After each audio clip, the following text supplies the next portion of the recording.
ही बोकरूची भाजी आहे.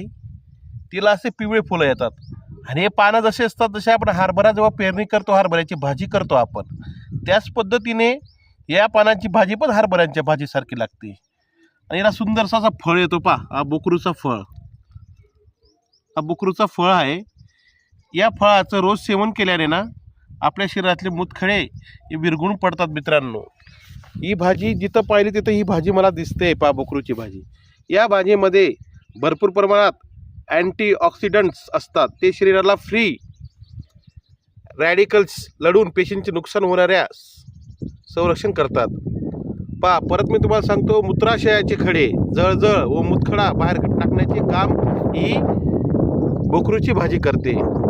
शरीरात शक्ती व स्टॅमिना वाढवण्यासाठी या भाजीचा खूप उपयोग होतो मित्रांनो.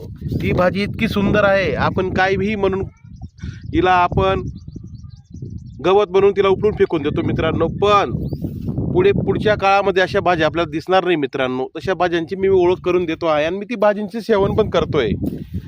तर मला स्वतःला मुतखडा होता मित्रांनो. 2-3 दिवसापासून हिचे रोजचे ते बारीक एपा फळ, हा फळ खाल्ल्याने मला ते मुतखड्याचं दुखणंही कमी झालं आहे मित्रांनो.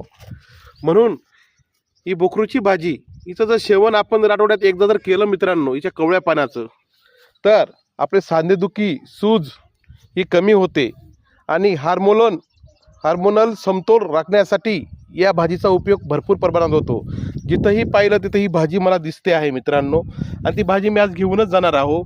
आजची जी तुम्हाला नवीन बोकरूची भाजी सांगितली, तिचे खूप उपयोग आहेत आणि तुम्ही पण उपयोगात आणा आणि त्या भाजीचं सेवन करा, तिच्या फळाचं पण सेवन करा.